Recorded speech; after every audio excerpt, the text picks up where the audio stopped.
Hey, it's Jeff Manaski and John Carson talking some Mets baseball, which we love to do. We love the Mets, Big especially night. when they're playing good. Yeah, big night tonight. Big night tonight. Yeah. The Mets are, 20-12 now, I think. They're in Chicago for a series with the Cubs, and special guy on the mound tonight.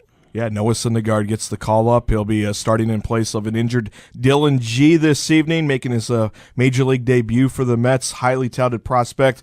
He came over from the Toronto Blue Jays in the R.A. Dickey trade, him and Travis d'Arnaud, and there are a couple other prospects that are still in the Mets system in the lower levels. So Syndergaard, subject of a lot of trade rumors this offseason. A lot of teams looking to get rid of a big bat, and they want some young pitching in return, and Syndergaard's name continued to come up in those trade rumors. But the Mets held on to him, the building from within, and keeping that depth. And so he'll make his major league debut this evening after an up and down shaky 2014 at the AAA level. But he definitely seems like so far this year at the AAA level, after the first start, he had put it all together. So you talked about the depth. I mean, just picture this next season or beyond. Yeah. Harvey, Wheeler, DeGrom, Syndergaard, not necessarily in that order. See this? And Smile.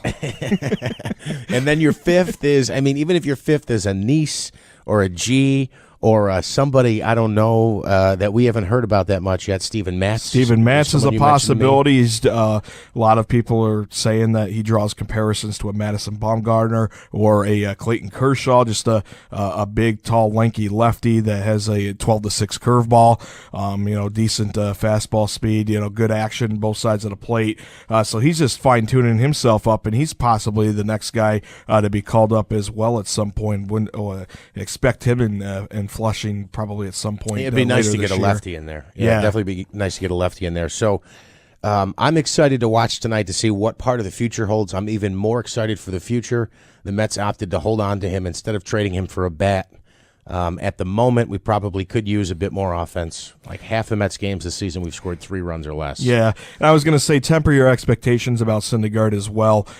Yes, it's exciting. You got the new stud pitcher making his debut for the Mets this evening. But it seems like in his track record in the minor leagues that it takes him a few starts to get acclimated when he reaches that next level. He's not the lights-out dominant guy. As long as he throws his normal stuff and he doesn't try to change anything up, let the hitters make the adjustments to him, he should be okay. I tonight I'm expecting maybe 6 innings, 6 hits, 3 runs, that type of deal. I'll be pleasantly surprised if he comes out, throws 7 innings of a 2-hit ball, strikes out 10. I don't think that's the type of guy we're going to see this evening, maybe within time. But temper your expectations as well, Mets fans out there. The future is bright. Let him get his feet wet first. A glimpse into the future tonight. The Mets take on the Cubbies, trying to get one back in this series.